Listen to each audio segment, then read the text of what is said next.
السلام عليكم ورحمة الله وبركاته. لو أول مرة بتشوفيني متنسيش تعملي اشتراك في القناة مع تفعيل الجرس عشان يوصلك مني كل الفيديوهات الجديدة، ومتنسيش تضغطي لايك على الفيديو عشان يوصل لغيرك والكل يستفيد منه.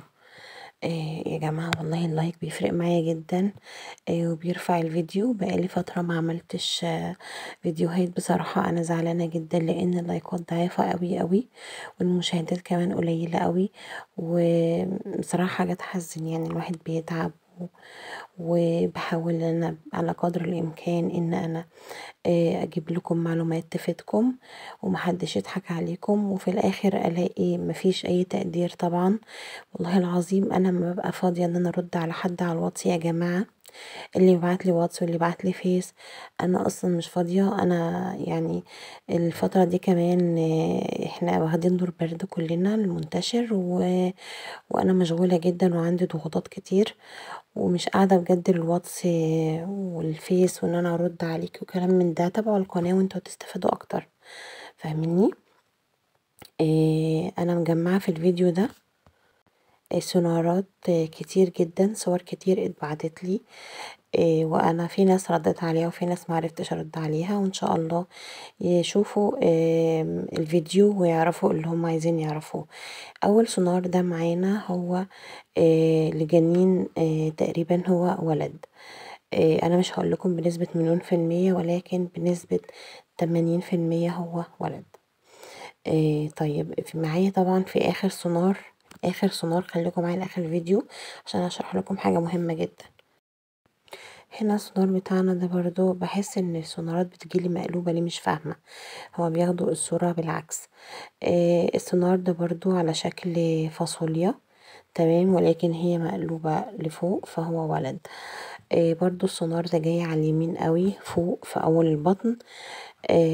ده يعني احتمال يكون ولد، احتمال يكون ولد، ولكن مش قوي لان هو جاي لفوق قوي فوق البطن، في اول البطن فوق.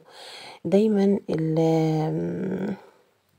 هو على شكل الكيس لان طبعا الصورة مش واضح قوي، فمش واضح اتجاه المشيمة فين، ومش واضح غير ان هو موجود في اعلى البطن ناحية اليمين بشكل طولي، فهو ولد. لان انا ابني برضو كان طولي، يعني وانا حامل في ابني كان السونار بيبان طويل كده لفوق، وكذلك السونار ده برضو طولي فهو ولد. يعني في ناس بتقعد تقول ايه فردة الشبشب ده، ايه معرفش ايه ده، ايه ده يا جماعة، شكل فاصوليا بيكون كده، لو سواء بالطول سواء بالعرض الشكل فاصوليا، شكل هلالي، شكل بيضاوي كتير، بيكون واضح ان هو ولد. وعن قرب اهوت يا جماعة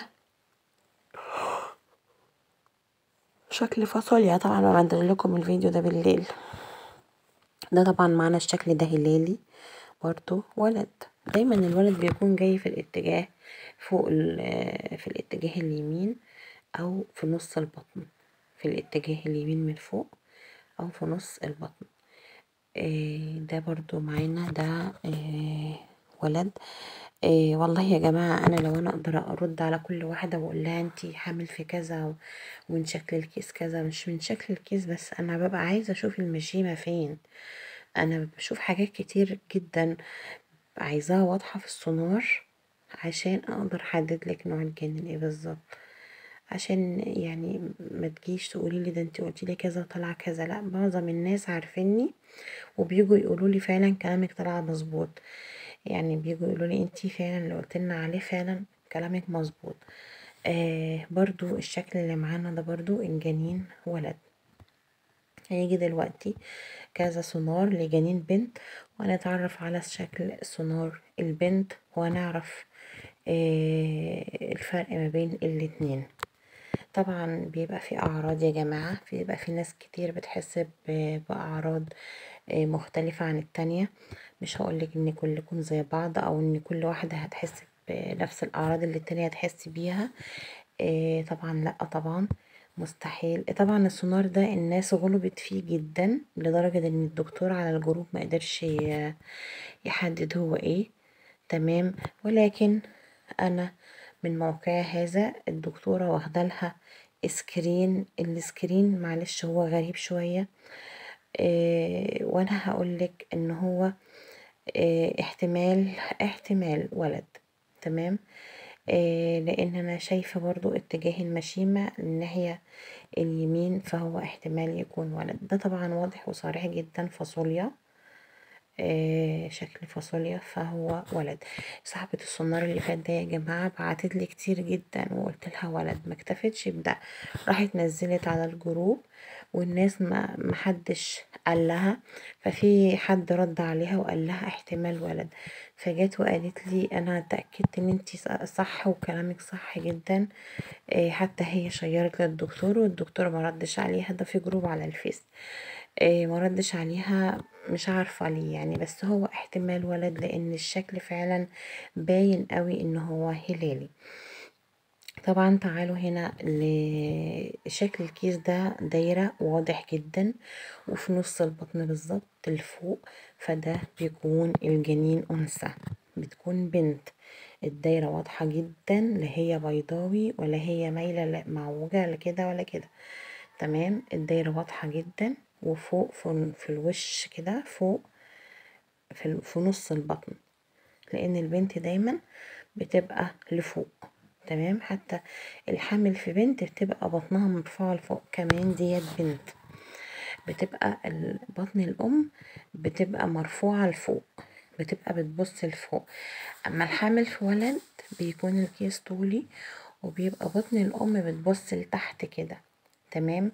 ممكن انت تكوني جبتي اطفال قبل كده فيكون شكل بطنك مش واخد الشكل اللي انا بقول عليه، لكن بتبقى البطن كبيرة ومنحدرة لتحت، برضو بتبقى مبوزة لتحت. تمام. بتبقى عريضة لقدام ومبوزة حتى لو جايبة 50 عيل.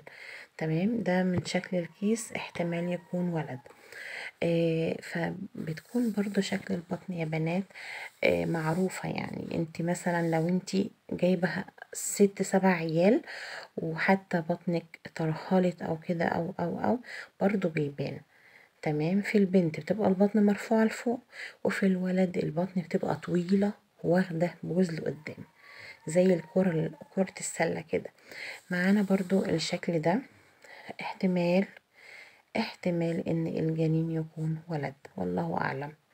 احتمال يكون الجنين ولد، وانا ببقى عايزاكم يا جماعة تاخدوا لي فيديو، يعني يا ريت تاخدوا فيديو مش سكرينة كده وبس والدكتور بيلف بالسونار فالشكل بيتغير. فانا الشكل ده ما اعرفش احدده، انا عايزاكي تاخديلي سكرينة اول الدكتور ما يفتح الجهاز على طول. كذلك برضو دي برضو واخدة الصورة، بس انا عايزاكي برضو تاخديلي صورة اوضح، وهو احتمال توأم بنت وولد. اللي ناحية اليمين دي بنت واللي ناحية الشمال ده ولد، وهي ربنا يطعمها ما تتمنى يا رب. ما شاء الله هي معاها تقريبا بنتين وولد او 3 بنات وولد، وكانت نفسها تتأكد ان في ولد كمان. قلت لها ايوه في ولد، واحتمال اكيد جدا ان هو في ولد. اللي على ناحية الشمال ولد وعلى ناحية اليمين دي بنت. وانا برضو عايزاكم تاخدوا، حتى هي جابت لي فيديو من اول دي جابت لي فيديو، والفيديو كان واضح جدا شكل الكيس واتجاه المشيمة وفين بالظبط في البطن. فانا عرفت وحددت لها، وان شاء الله يطلع بخير وربنا يفرحها بيهم يا رب ويقومها بالسلامة. فطبعا انا عايزاكم تاخدوا فيديو يكون اوضح ليا وعشان انتوا كمان تستريحوا. ولهنا حبايب قلبي اكون وصلت معاكم لنهاية الفيديو بتاعي النهاردة. يا رب اكون افدتكم ولو بنسبة بسيطة جدا عن اي حاجة، واكون ردت على كل اسئلتكم. وان شاء الله اشوفكم في فيديو جديد، ومنسوش اللايك والاشتراك يا بنات، عشان بجد اللايك بيرفع القناة جدا. مع السلامة.